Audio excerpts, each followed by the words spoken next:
wabarakatuh.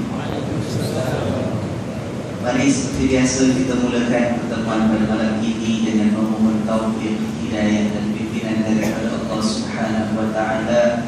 Kita berdoa mudah-mudahan ilmu yang Allah anugerahkan kepada kita, ilmu yang penuh dengan barakah, ilmu yang menjadi cahaya menerangi perjalanan hidup kita sepanjang umur di atas muka bumi ini sampailah saat kita kembali kepadanya nanti, dengan niat dan doa yang demikian. Al-Fatihah. A'udzu billahi minasyaitonir rajim. Bismillahirrahmanirrahim. Alhamdulillahi rabbil alamin. Ar-Rahmanir Rahim. Maliki yaumiddin.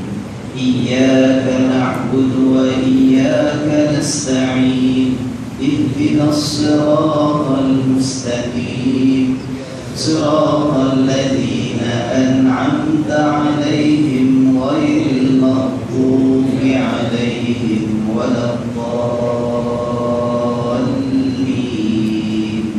آمين.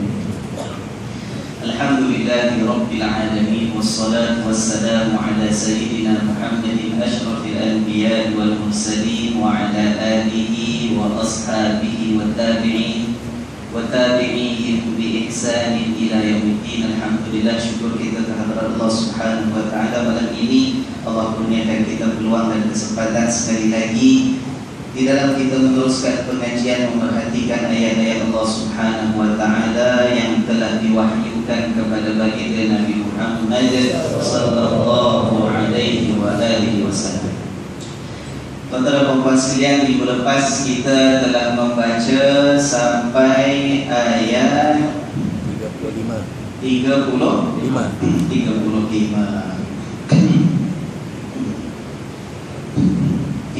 Sedikit, ya kan? Baik. 35 kita dah lihat bagaimana Allah Subhanahu wa taala memerintahkan Nabi Adam alaihissalam dan isterinya untuk tinggal di dalam syurga. Allah kata, kamu berdua makanlah seenak-enaknya apa yang kamu inginkan di dalam syurga itu, tetapi janganlah kamu berdua mendekati pohon yang satu ini, kalau tidak kamu akan termasuk dalam golongan orang-orang yang zalim. Dan kita lihat dalam kuliah kita minggu lepas. Kemudian ayat 36 kita baca sedikit. Kata Allah, فَأَزَلَّهُمَا الشَّيْطَانُ عَنْهَا فَأَخْرَجَهُمَا مِمَّا كَانَا فِيهِ.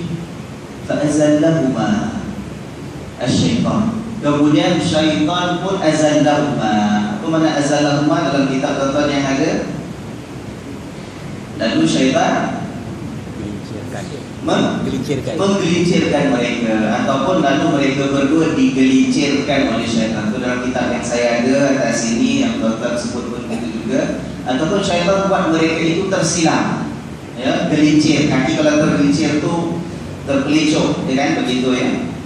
Mereka berdua digelincirkan oleh syaitan dalam hal larangan mendekati pohon yang disebut oleh Allah Subhanahu wa taala dalam ayat yang terakhir kemarin. Nah, kita kata dalam ayat ini Allah sebut fa'azallahuma.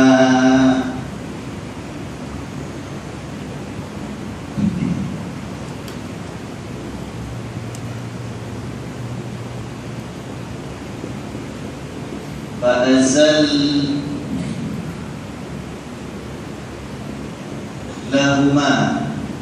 asy-syaitan.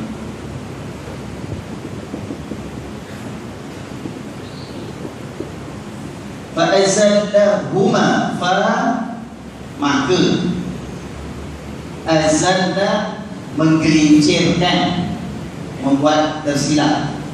Huma, mereka berdua. Mereka berdua ni siapa? Huma Nabi Adam dan pasangannya Hawa. Baik. Siapa yang gelincirkan mereka berdua? Syaitan. Yang pertama, dalam ayat ini menggunakan perkataan syaitan. Padahal daripada kemarin kalau kita perhatikan yang digunakan perkataan iblis. Betul tak? Iblis. Dalam ayat yang keberapa disebut? 34. 34. Ya. Ingatlah ketika kami berkata kepada para malaikat, sujudlah kamu semua kepada Adam, maka mereka pun sujudlah, tetapi iblis tidak mahu sujud. Degil, abah, wastakbar, rasa sombong. Sini dikatakan bahawa mereka berdua, yaitu Adam dengan Hawa, digelincirkan oleh syaitan. Sekarang kalau kita tengok drama, ni karakter dia ataupun watak ni siapa? Iblis ke syaitan? Nampak tak tuan? Allah ni betul ke tak betul ayat Quran ni? Ceritanya iblis ke syaitan? Kemarin cakap iblis tak nak sujud. Ceritanya pasal iblis melanggar perintah Allah untuk sujud kepada Adam. Hari ini cakap syaitan pula yang gelincirkan mereka berdua. Ya kan? Jadi sekarang ceritanya iblis ke syaitan? Iblis dengan syaitan sama. Ya kan? Ada ulama mengatakan yang dulu tu, yang kepala paling besar, yang bila diperintahkan oleh Allah untuk hormat kepada Nabi Adam, dia tidak mau hormat, itu namanya iblis, kata sebagian ulama. Keturunan-keturunannya itu namanya syaitan. Atau pernah dengar tak pendapat yang mengatakan demikian? Ya kan? Tapi sekarang ceritanya si syaitan pula yang sesatkan mereka berdua, sedangkan tadi ceritanya iblis nak dijadikan cerita. Kalau kita lihat pada ayat-ayat yang lain dalam surah Al-A'raf pun ada cerita tentang Nabi Adam. Surah Taha pun ada cerita pasal Nabi Adam. Surah Ibrahim pun ada cerita pasal Nabi Adam. Dalam ayat-ayat yang lain mengatakan yang menghasut Nabi Adam dengan Hawa sampai mereka melakukan kesilapan makan daripada pohon yang dilarang oleh Allah. Ayat-ayat yang lain sebut perkataan iblis. Tapi dalam surah Al-Baqarah sebut nama syaitan. Syaitan fa'azallahum syaitan. Nak cerita ya, bahawa watak yang satu yang sesatkan ataupun buat Nabi Adam tersilap waktu itu ialah iblis. Tapi ayat ini menceritakan syaitan, padahal syaitan menurut para ulama ialah keturunan-keturunan ataupun pengikut-pengikut iblis kan. Nak menjadi peringatan kepada kita bahawa kita ini menjadi anak cucu dan keturunan Nabi Adam alaihi salam. Kita juga akan menghadapi komplot yang sama, rancangan yang sama. Walaupun bukan daripada kepalanya yang nama iblis, yang rajanya itu, yang besarnya itu, tetapi kuncu-kuncunya, keturunannya, suku sakatnya iblis itu yang namanya syaitan akan terus-terusan seperti mana iblis menyesatkan ataupun membuat Nabi Adam tersilap. Bukan menyesatkan, membuat Nabi Adam tersilap. Begitulah syaitan akan menjalankan rancangan dan hasratnya untuk menyesatkan kita pula sebagai keturunan Nabi Adam. Boleh faham itu kan? Sebab Allah gunakan perkataan syaitan. Dalam ayat-ayat yang lain, surah lain kata guna perkataan iblis yang membisikkan dan menghasut Nabi Adam alaihissalam dan istrinya. Itu saja peringatan kepada kita.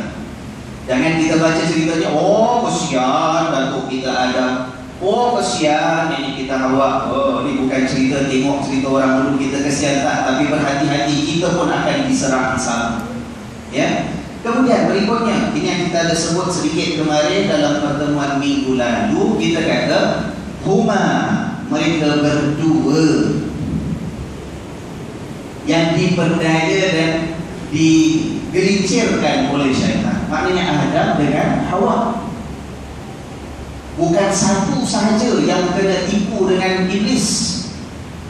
Dalam kisah yang kita biasa dengar ataupun sebahagian kita pernah dengar, itu kan iblis datang hasut Nabi Adam. Nabi Adam teguh, kuat pendiriannya, tak jalan hasutan iblis. Lalu iblis pun buat apa? Dia datang kepada Hawa. ditipu, diperdaya, dibisik, dihasut, sampailah Hawa terikut-ikut. Hawa pun ajak Nabi Adam sampai Nabi Adam terikut sama. Tapi kalau kita lihat dalam ayat ini, yang ditipu, yang dihasut oleh iblis kedua-duanya, bukan satu daripada Adam ataupun Hawa. Dua-duanya tertipu oleh iblis. Nah, lalu datang daripada mana cerita yang Hawa itu yang dihasut? Ini kita katakan tidak ada riwayat yang betul-betul kuat dan sahih jelas daripada keterangan Nabi SAW sendiri.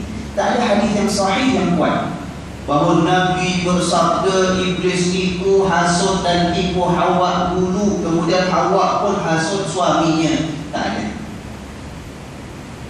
Yang ada riwayat-riwayat yang kurang kuat, yang mana kalau kita selidik tuan-tuan, kalau mana yang nak cuba baca lah kitab Bible sebagai contoh, ada cerita itu. Dalam kitab Bible ada cerita itu, bahawa iblis menghasut Eve, ya kan, itu bahasa Inggerisnya kan, Hawa. Kemudian Eve pun terikut, Eve lalu menghasut Adam. Ya tak? Ini yang kita katakan riwayat dan cerita yang ada disebut dan dipegang oleh orang-orang ahli kitab, sama ada orang-orang Nasrani ataupun orang-orang ahli kitab. Siapa lagi? Yahudi dan Nasrani dan Yahudi ya. Nah, ini yang kita kata apa istilahnya kemarin? Israiliyat, ya kan? Israiliyat.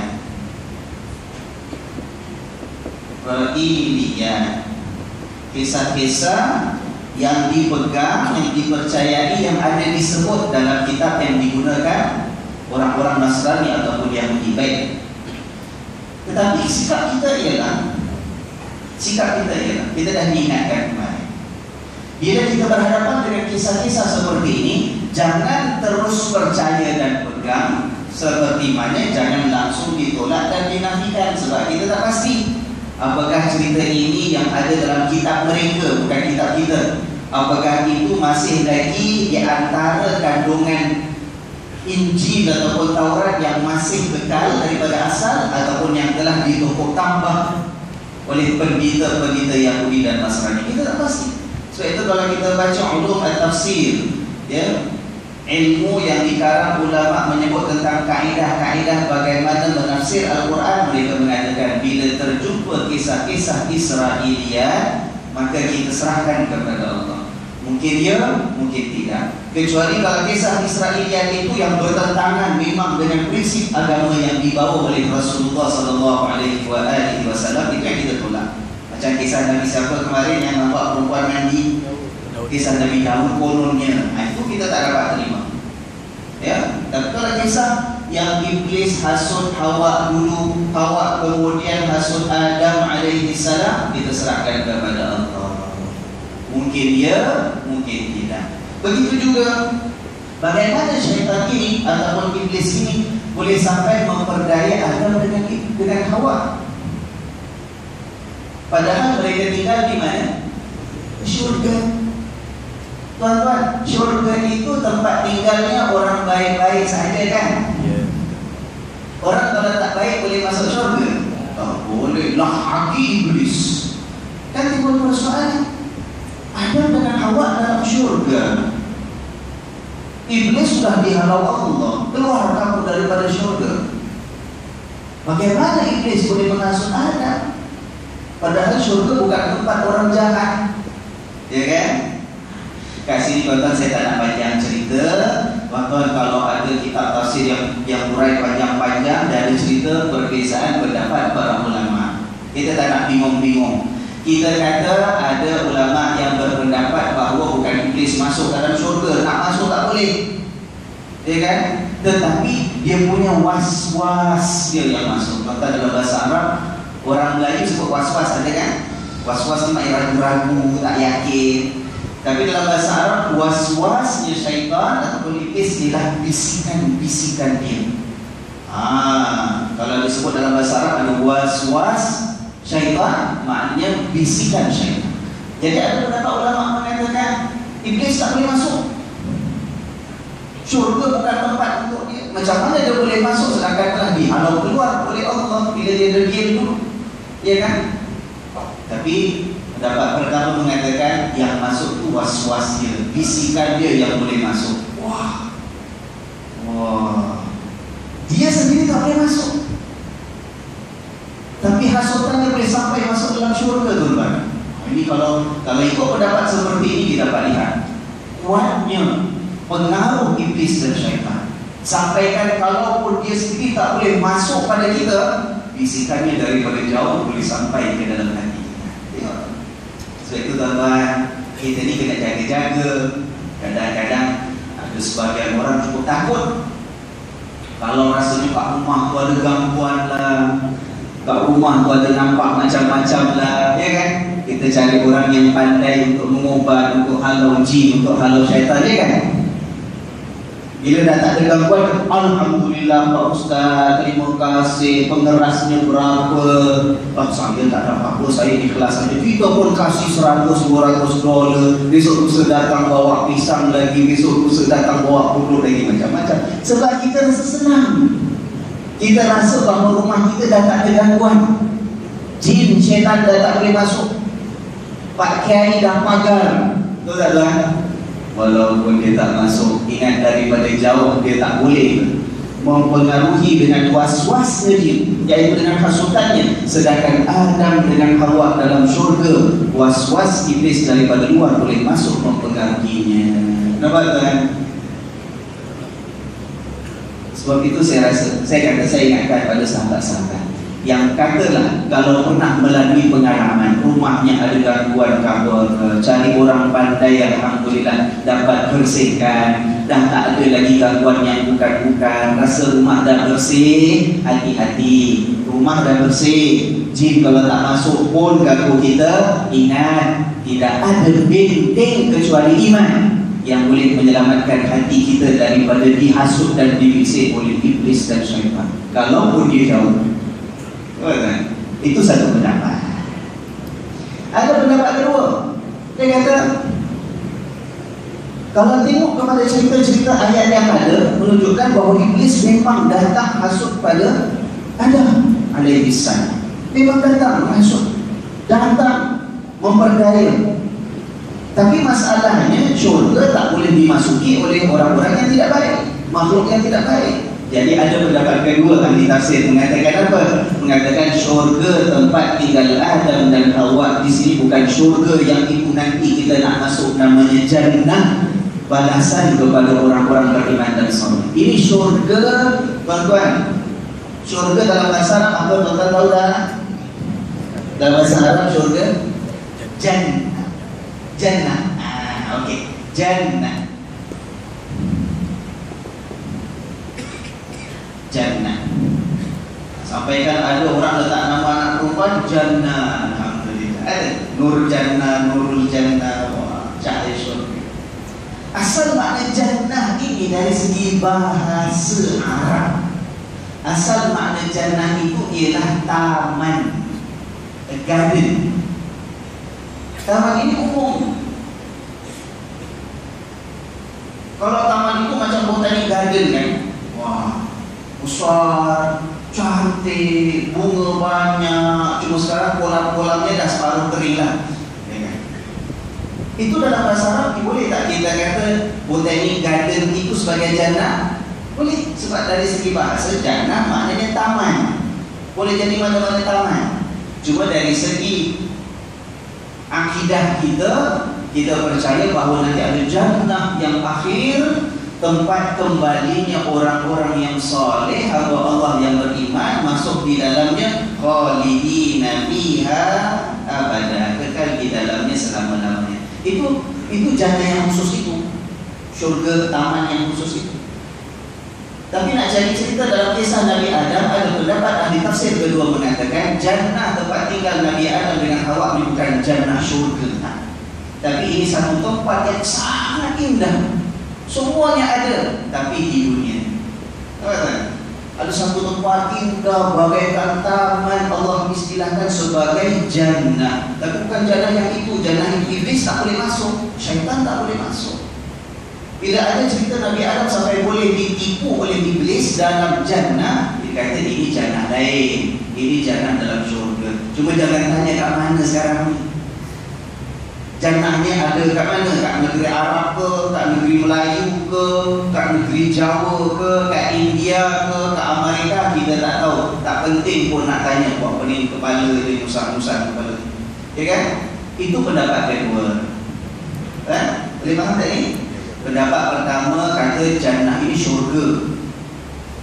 Bila iblis boleh tipu Nabi Adam, bukan iblis boleh masuk, tapi iblis boleh hasut daripada jauh, daripada luar. Pendapat kedua, oleh kerana iblis boleh hasut Nabi Adam, menunjukkan iblis boleh masuk juga dengan Nabi Adam, sedangkan syurga tidak boleh dimasuki oleh iblis. Pendapat kedua mengatakan jannah di sini bukan syurga itu, tapi satu tempat yang sangat indah bagaikan taman di dunia. Ada pendapat ketiga.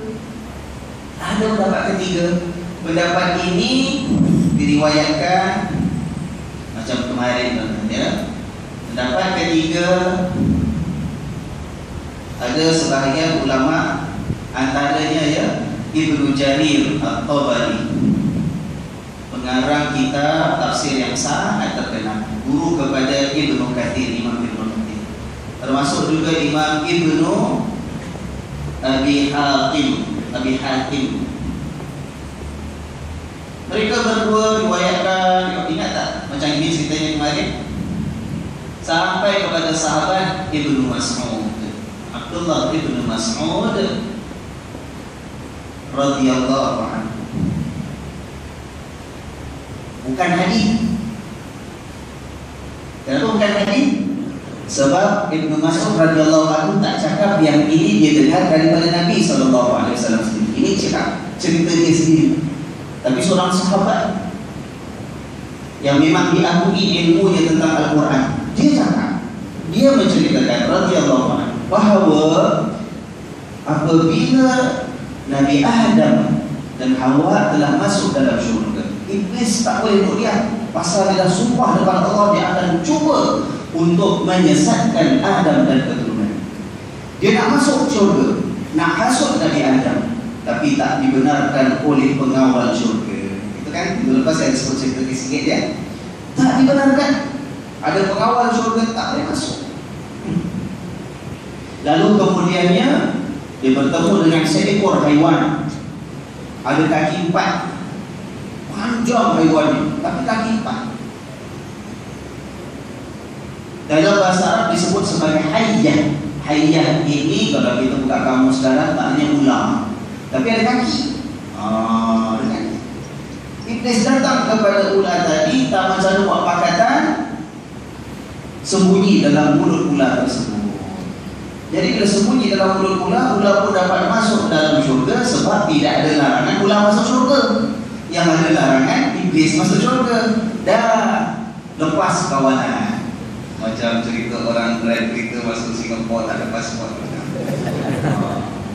Lepas kawanan. Ya kan? Iblis duduk dalam mulut ular tadi, ada kaki 4. So dapat lepas masuk syurga. Bila masuk syurga, cari jumpa Nabi Adam daripada dalam mulut ular tadi, barulah iblis menghasut, kata dengan Nabi Adam demikian. Wahai Nabi Adam, aku ini penasihat kamu yang sangat ikhlas. Ada dalam surah-surah yang lain. Inilah minan nasihin. Aku ni nak nasihat, bukan nak keburukan apa-apa. Sebenarnya Allah tu bukanlah larang sangat kamu makan daripada pohon tadi.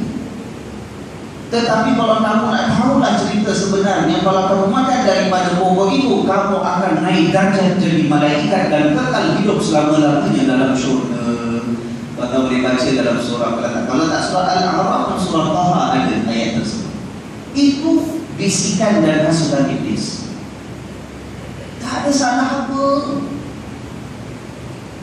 Tapi kalau kamu makan, kamu akan naik darjat jadi malaikat, kamu akan hidup selama-lamanya dalam syurga, mulia kamu. Apa tuan? Sampailah akhirnya dalam kata-kata Ibnu Mas'ud radhiyallahu anhu, sampailah Nabi Adam percaya. Yang dia hendak sebenarnya bukan nak agar perintah Allah, dia terlupa larangan Allah sebab tak sangat kemuliaan darjat naik jadi malaikat. Nak duduk selama-lamanya dalam syurga. Terpedaya Nabi Adam dan isterinya. Kerana itu akhirnya, kalau kita lihat, akhirnya Nabi Adam dan Hawa diperintahkan keluar daripada neraka. Dan ada ulama mengatakan oleh kerana itulah juga ulah hilang kakinya. Daripada asal dari kaki 4. Tapi sebab dia pakat dengan iblis sampai tak ada kaki, dah kesian, kena merayak berungsur tak ada kaki dia. Itu satu pendapat kita boleh lihat termasuk kisah-kisah Nah, kisah ini tidak ada dalam Quran macam tu. Tak ada.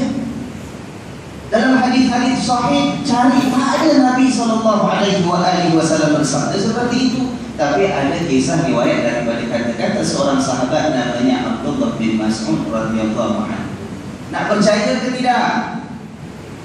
Boleh pakai ke tidak? Tak ada masalah. Para ulama mengingatkan kisah Israiliyat seperti ini terulang. Nak percaya, tak nak percaya sudah. Kita nak terima pun jangan terus terima. Nak tolak pun jangan langsung tolak. Serahkan pengetahuan kepada Allah. Tapi bila tidak diceritakan detail tadi, perinciannya, maknanya Allah dah kita beri perhatian kepada kisah utama, pengajarannya, perincian macam mana iblis boleh masuk, macam mana iblis masuk dari jauh ke, masuk dalam ke, melalui mula-mula ke. Itu tuan-tuan tidak menjadi masalah hukum. Tuan-tuan tak terus percaya apa yang tuan-tuan dah dengar sebelum ini. Kalau kisahnya seperti itulah, memang ada riwayat daripada Abdullah bin Mas'ud. Kalau tak nak percaya, ya sudah, senang, ya kan? Yang lebih penting ialah pengajaran. Pengajarannya apa tuan-tuan? Bahawa seorang Nabi yang namanya Nabi Adam alaihissalam pun, iblis dan syaitan tidak berhenti menghasut dan cuba sedaya upaya untuk menjerumuskan ke lembah kesalahan dan kesilapan. Apa tak lagi kita? Sampaikan Rasulullah SAW mengatakan, setiap manusia itu Allah jadikan ada syaitannya yang menghasut kepada kejahatan. Setiap manusia, semua, tak ada kecuali siapa pun. Para sahabat bertanya, ya Rasulullah, Tuhan pun macam tu ke? Tuhan pun ada syaitan yang mendampingi Tuhan ke menghasut kepada kesalahan dan kejahatan? Apa jawab Rasulullah SAW? Aku pun ada syaitan juga. Tetapi Allah berikan bantuan kepada aku, sampaikan syaitan yang mendampingi aku itu beriman dengan aku. Itu syaitannya Nabi. Jangan konon-konon kita ingat, oh aku pun gitu juga, aku wali tahu. Syaitan itu hasil pada, jangan tertipu kita. Kita lihat bagaimana Adam alaihissalam boleh tertipu, boleh bisikan iblis. Timbul persoalan. Oh, Pak Ustaz, Nabi-Nabi dan Rasul-Rasul kan maksum. Tuan-tuan pernah dengar tak perkataan maksum? Maksum apa tuan-tuan? Maksum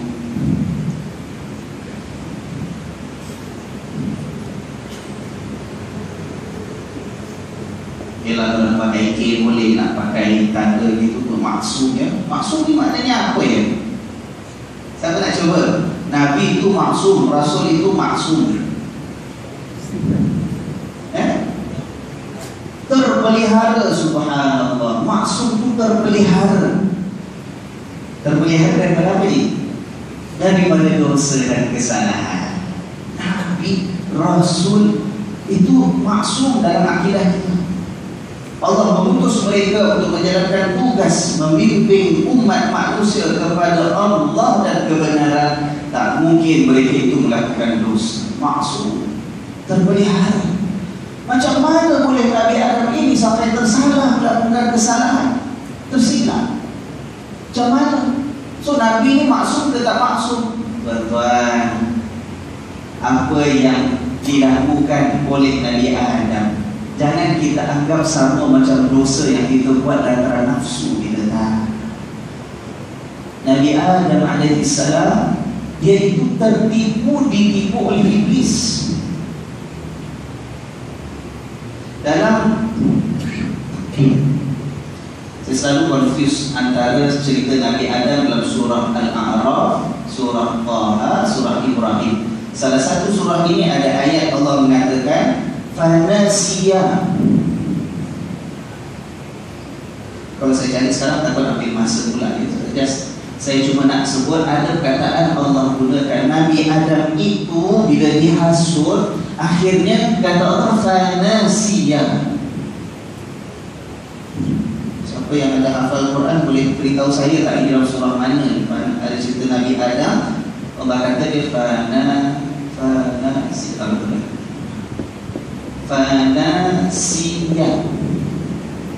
Apa fanasiya?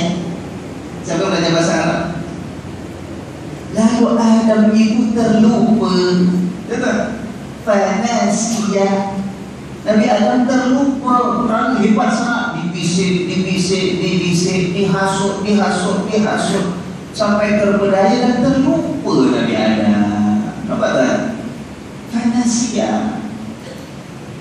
Terlupa Nabi Adam sampai mendekati pohon yang dilarang oleh Allah, makan daripada pohon tadi sampai ditegur oleh Allah Subhanahu wa taala.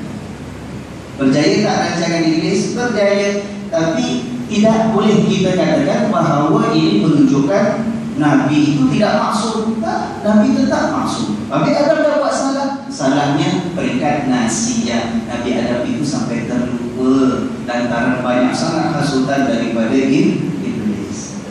Tujuannya bukan tujuannya makan daripada pohon itu nak langgar perintah Allah. Tak.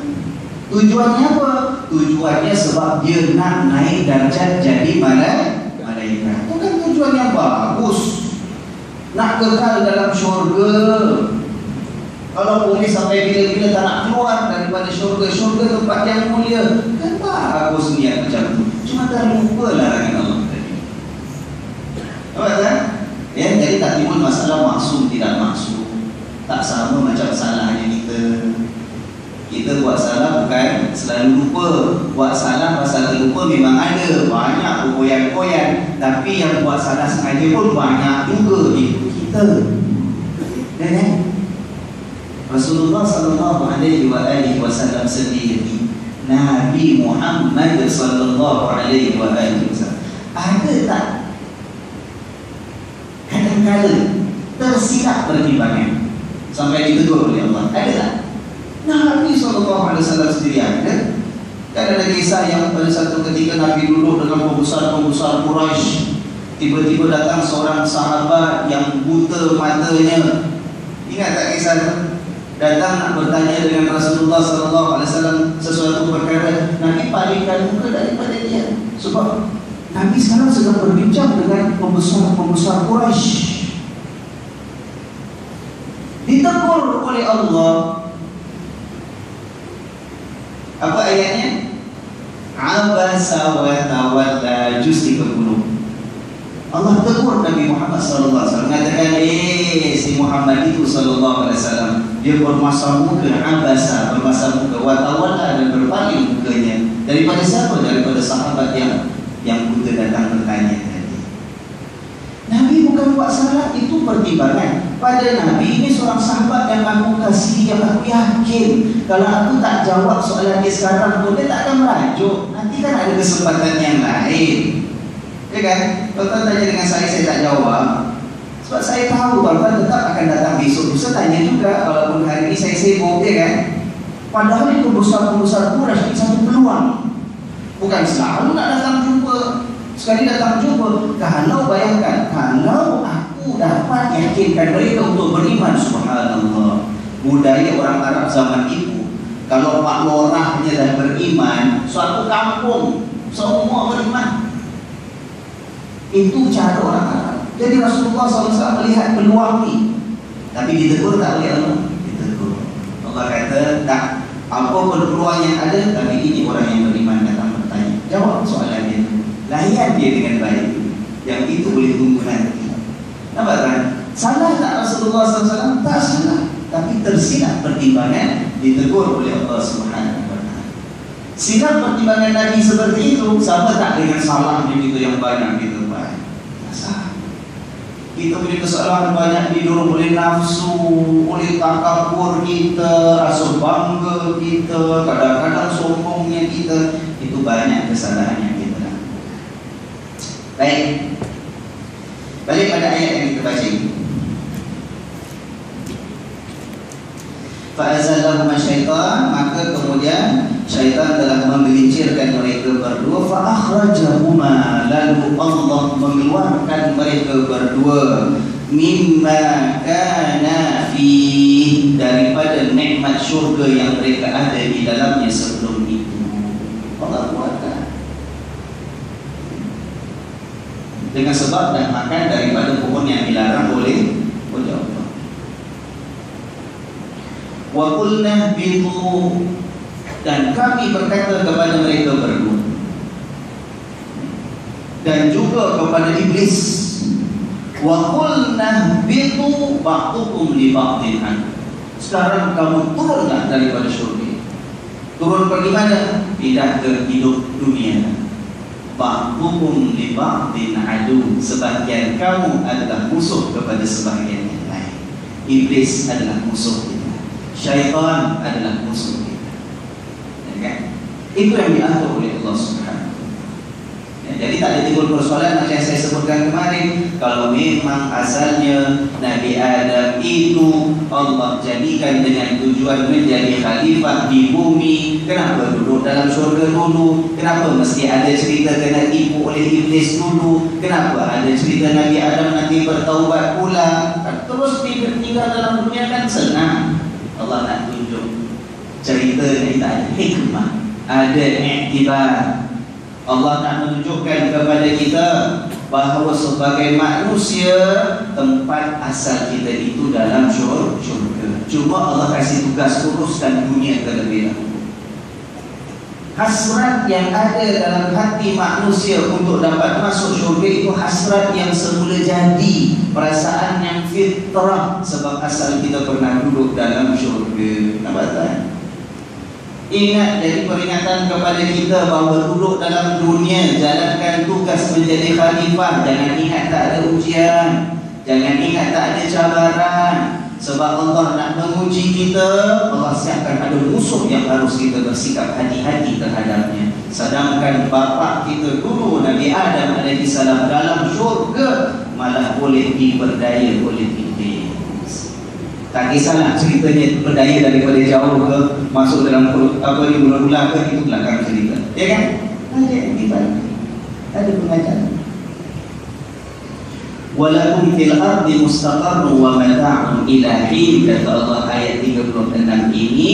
Dan untuk kamulah dalam hidup dunia ini tempat tinggal dan juga tempat merasakan nikmat untuk sementara waktu. Nah, inilah tempat tinggal kita. Sebab itu ada ulama bila ditanya, bagaimana tuan, saya ni nak hidup, ada tak cara tak payah taat kepada Allah? Boleh tak? Tak boleh. Nak hidup senang lenang, tak payah nak tunduk taat pada Tuhan, boleh. Tapi pergilah cari bumi lain selain daripada bumi yang disediakan oleh Allah untuk kita. Boleh? Boleh tak? Boleh cari bumi lain? Tak boleh, sebab Allah dah kata ini, dunia ini, walakum fil ardi, di bumi ini mustaqarrun, tempat tinggal kamu, wa mata'un, tempat kamu rasakan nikmat, tapi sementara ilahi. Ya kan? Subhanallah. Untuk lihat ya, Allah Ta'ala menentukan kita hidup, menjalankan tugas, memikul amanah menjadi khalifah. Allah kata kita ada ujian, ya kan? Antara ujian ialah kita ni menghadapi hasutan musuh, tipu daya musuh. Tipu daya musuh yang kita tak nampak dia, dia nampak kita. Kita tak dengar dia, tetapi kita selalu dihasut oleh bisikannya. Kita tak tahu dia di mana. Dia ada mengalir dalam diri kita bagaikan mengalirnya darah dalam tubuh seorang manusia. Susah tak hadapi musuh macam ini? Susah. Belum lagi ujian-ujian yang lain. Tapi dalam masa yang sama Allah seimbangkan.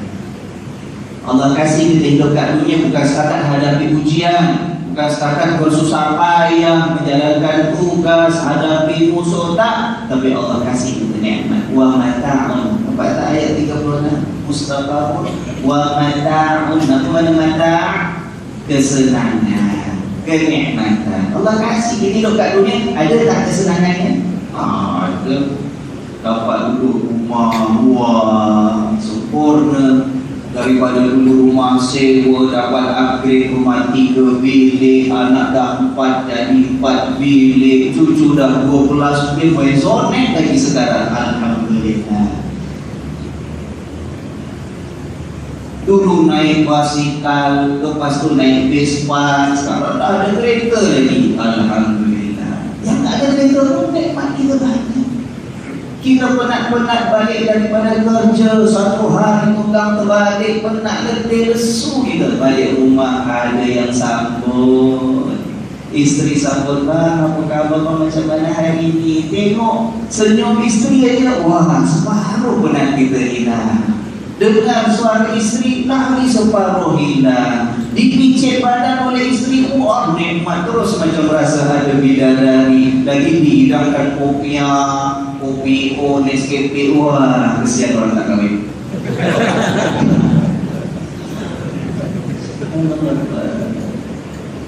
Allah kasih pada kita. Ini belum lagi nikmat dalam syurga tuan.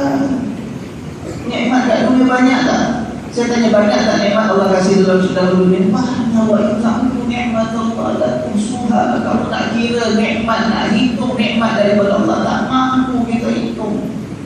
Subhanallah. Nampak tak rahmat Allah?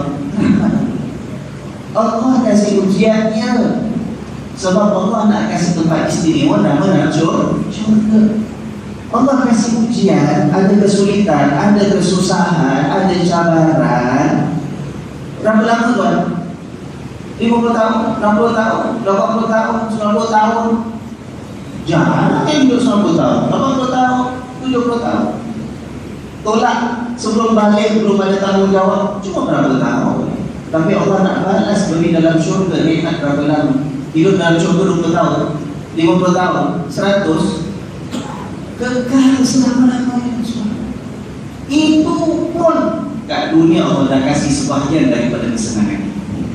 Maka kata, kalau manusia tak tahu malu dengan Allah, saya tak tahu nak cakap apa lagi. Dunia dapat nikmat, dunia dapat rasa kesenangan, dalam dunia dapat rasa kegembiraan, kebahagiaan. Syurga Allah janji tempat yang bagai-bagai tempat istimewa, nikmat daripada Allah. Tapi hanya sedikit cubaan dan ujian yang Allah berikan, kita tak sabar, tak kuat, tak teguh kita nak menghadapi ujian yang ditetapkan oleh Allah. Malu kita dengan Allah Subhanahu wa ta'ala. Sebab itu saya katakan kemarin, pelajaran dan pengajaran daripada kisah Nabi Adam dengan Hawa ialah Allah beri kebebasan, Allah beri kemerdekaan. Dalam syurga itu tetap ada peraturan dan ikatannya, ya kan? Tak guna kita nak kejar kebebasan kat dunia, tak guna kalau kita tak nak mengikat diri kita dengan peraturan Allah Subhanahu wa ta'ala. Benda Allah larang, terimalah itu sebagai peraturan, terima itu sebagai ujian daripada Allah. Benda yang halal punya banyak, ya Allah. Allah dah atur dalam syurga. Nabi Adam seorang lelaki, pasangannya Hawa seorang wanita. Allah dah atur macam itu dah. Kalau sekarang rasa kesunyian, ada nafsu nak disalurkan, Allah halalkan nikah. Malah orang yang berkahwin itu ibadah. Tiap-tiap hari buat ibadah bila bersama suami dan isteri, ya kan? Nak cari yang laki-laki juga, yang perempuan juga. Mana kita ni? Ya kan? Sebab kita tak ada pertimbangan Tuhan dalam hidup kita. Orang macam ini kita nak cakap macam mana? Kita cakap bopeh mulut pun. Makin kita cakap makin dia nak saman kita pula. Makin dia komplain pasal kita pula. Inna lillahi wa inna ilaihi raji'un. Ni ustaz cakap pasal siapa ni? Tidak ada kena-mengena dengan sesiapa pun, hidup ataupun mati. Kita masing-masing lebih mati. Tuan-tuan, ambil iktibar. daripada kisah manusia yang pertama lagi. Hidup hanya akan bernilai sebagai manusia kalau kita mahu tunduk kepada Sang Pencipta, yaitu Allah. Bila kita nak bebas keluarkan diri kita daripada syarat peraturan Allah, kita akan hina sehina-hinanya. Sebab itulah yang diinginkan oleh musuh kita. Siapa? Syaitan. Baik. Beberapa dah sekarang ni boleh khatam tak agak-agak dalam kisah Nabi Adam ni? Ayat 37, ayat kita lihat sama-sama firman Allah. Fatalaqa Adamu min Rabbihi kalimatin fataba alaihi. Lalu kemudian Nabi Adam terima daripada Allah beberapa kalimat. Kan Nabi Adam dah buat salah, buat tersilap, kan, tak langgar perintah Allah. Menyesal. Dalam ayat surah yang lain ada dikatakan bila mereka berdua Adam dengan Hawa datang dekat pada pokok tadi, makan saja maka lucut pakaian mereka, lucut dengan sendiri sampai nampak keaiban diri mereka. Itu yang diinginkan oleh iblis, itu yang dihasratkan oleh syaitan, bahawa kita ini bila tidak mahu tunduk pada peraturan dan undang-undang Allah, pada perintah Allah, kita hanya akan mengaibkan diri kita sendiri, akan terdedah segala keaiban, kekurangan, kecacatan kita. Tapi kalau orang tak tahu malu, tak tahu macam mana, ya. Kita takkan mahu tubuh kita, aurat kita yang aib, yang sepatutnya ditutup itu dilihat orang, kan? Kita tak mahu, malu kita. Tapi kalau orang tak ada perasaan malu, tak tahu macam mana, ya kan? Pada saat itu bila Nabi Adam AS telah melakukan kesilapan, dia menyesal.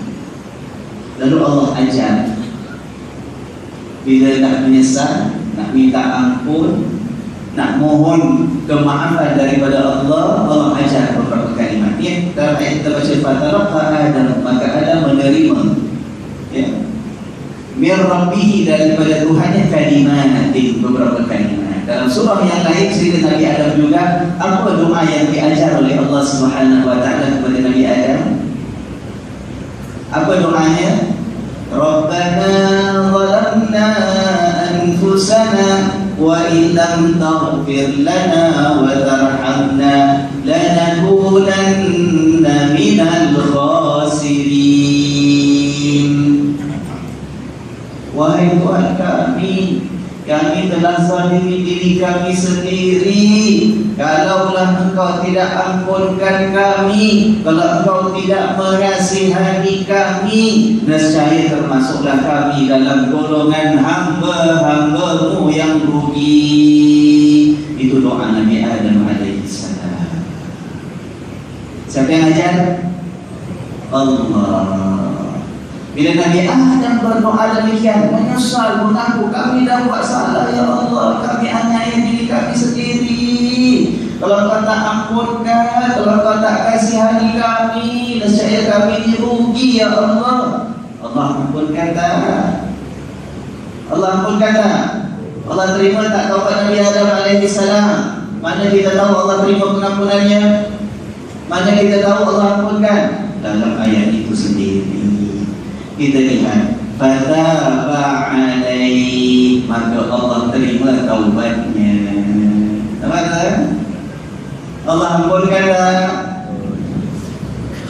Kat sini letaknya perbezaan agama Islam kita dengan apa yang diimani dan dipercayai oleh orang-orang Nasrani. Orang-orang Nasrani percaya bahawa setiap anak keturunan Nabi Adam AS bila lahir ke bumi, lahir membawa apa Tuhan? Bawa dosa. Dosa yang diwarisi. Setiap anak terlahir dosa. Sebab apa? Dia inherit the sin of Adam AS. Dia mewarisi dosa yang dibuat oleh Nabi Adam dan isterinya Hawa. Apa Tuhan? Maka dia akan terus hidup sebagai manusia yang berdosa. Setiap orang pada kita berdosa sejak dari lahir lagi. Macam mana nak ampunkan dosa. Tak boleh nak ampunkan, tak boleh. Sebab itu memang dah kita warisi, kita terima. Namanya anak Nabi Adam, memang kita akan warisi. Tak ada cara kita nak diampunkan Tuhan, kecuali ada satu Tuhan dan tak ada cara lain lagi. Tuhan nak kesian kat kita. Kesian makhluk menjadikan terpaksa warisi dosa daripada datuk dia. Apa Tuhan buat? Terpaksa dia hantar anak dia. Hantar anak dia di dunia. Dia sampai anak dia kena siksa, anak dia kena tangkap, anak dia kena azab, anak dia kena salib, kena gantung, kena paku, kena biar sampai mati dia. Pasal apa? Menebus dosa manusia yang diwarisi daripada Adam. Itu agama dia, bukan agama kita ya. Maka setiap manusia yang membawa dosa, yang mewarisi dosa, kalau nak diampunkan Tuhan, kena percaya bahawa Tuhan telah mengutus anaknya untuk disalib untuk menebus dosa kita. Siapa percaya pada anak Tuhan itu, maka dia itu selamat daripada dosa yang diwarisi. Daripada kita tak payah susah-susah. Tak payah susah Tuhan nak hantar anak Tuhan nak kena seksa. Kesian. Ya. Nombor satu, Tuhan tak ada anak pun. Susah-susah nak hantar anak aku, tak ada anak Tuhan. Tuhan hantar anak supaya anaknya dibunuh oleh manusia. Wah, siapa Tuhan? Tuhan. Kalau ada anak, hantar anak pada manusia, sampai manusia boleh tangkap anak Tuhan, boleh siksa anak Tuhan, boleh bunuh anak Tuhan. So siapa Tuhan? Siapa lagi power? Saya cakap ni di masjid, cakap dengan orang-orang Islam, ya kan? Saya kena sebut ini. Saya tak bercakap pada orang yang bukan Islam. Ini I am addressing my congregation Muslims. Sebab nanti ada rakaman keluar kat internet, yang baca kat internet termasuk orang bukan Islam. Dia kata, wah, the Mufti of Singapore. Ada masalah ni tadi. Faham kan? Kita lahir sebagai manusia bersih ke berdosa? Nabi kata sallallahu alaihi wasallam, setiap anak Adam dilahirkan dalam keadaan fitrah. Mana lagi nikmat? Jadi orang Islam ke jadi orang dia? Islam. Kok ragu-ragu nak jawab? Mana lagi seronok tuan? Seronok kita lahir bersih ke seronok kita lahir bawa beban dosa? Mana untung jadi orang Islam ke orang dia? Islam. Saya cakap dengan orang siapa? Islam. Bear that in mind, okay? Allah. Dunia sekarang ni pelik kan? Kalau kita tak buat disclaimer awal-awal susah. Nanti orang suruh kita tak buat susah. Nanti orang kata kita ni hate speech apa? Hate speech kan? Kata kita menghasut. Okey, baik. Sebenarnya dah hampir dah masa ni. Tuan-tuan boleh baca ayat 38 sebagai rumusan dan Allah turunlah. Siapa yang dapat hidayah daripada Allah betul-betul insya-Allah selamat di dunia akhirat. Allah pelihara daripada iblis dan syaitan. Ya. Tapi siapa yang kufur, kata Allah ayat 39, walladzina kafaru kadzabu bi ayatina, siapa yang pilih untuk kufur ingkar kepada Allah, saya yang pilih yang untuk mendustakan ayat-ayat Allah, mereka itu akan masuk dalam neraka. Ikut siapa? Syaitan dan iblis. Pilihan Allah beri kepada kita. Ya kan? Kita nak selamat, beriman kepada Allah, cari hidayah pimpinan daripada Allah. Tapi kalau kita terus tunduk kepada syaitan, maka begitulah penghabisan cerita kita. Nah tuan, iblis buat salah tak? Iblis buat salah tak? Nabi Adam buat silap tak? Ada beza tak salah iblis dengan silapnya Adam? Ada beza tak? Cuba agak-agak perbezaan pertama apa dia? Ya? Hasud dia tu. Hasud. Nabi Adam alaihi salam tersilap, tetapi kesilapannya ialah dia terlupa, dihasut dan ditipu oleh iblis. Salahnya iblis ialah dia yang menghasut, dia yang memperdaya, dia yang nak menyesatkan. Nampak tak bang bezanya? Iblis punya salah memang intrinsically bahasa Inggeris, memang daripada dalam dia dah buat salah. Memang dia dah buat salah. Apa? Nabi Adam tak nak buat salah. Sebagai manusia, tak ada manusia nak buat salah. Betul tak kan? Bukan sengaja nak buat salah tak? Tapi dia ditipu, dihasut sampai dia terlupa nasihat, terlupa. Itu Nabi Adam alaihissalam. Agak-agak kita punya salah macam mana? Memang kita keturunan Nabi Adam. Ada yang ngaku, saya keturunan Iblis Ustaz kan? Ada. Saya keturunan Nabi Adam. Betul tak? Tapi hati-hati. Betul kita keturunan Nabi Adam. Tapi kalau kita tidak hati-hati, kita keluar dari Iblis. Keturunan Nabi Adam. Tapi keluarga Iblis. Kenapa keluarga Iblis? Sebab kita buat salah seperti mana Iblis. Bukan tersilap seperti Nabi Adam. Berapa ramai daripada manusia melakukan kesalahan bukan sebab tertipu ataupun terlupa, tapi memang dia sendiri nak buat salah. Dia yang menghasut orang lain buat dosa. Dia yang mengajak orang lain ingkar kepada Allah. Dia yang buat halangan orang nak taat kepada Allah. Ada tak manusia macam ni? Nampak tak perbezaan?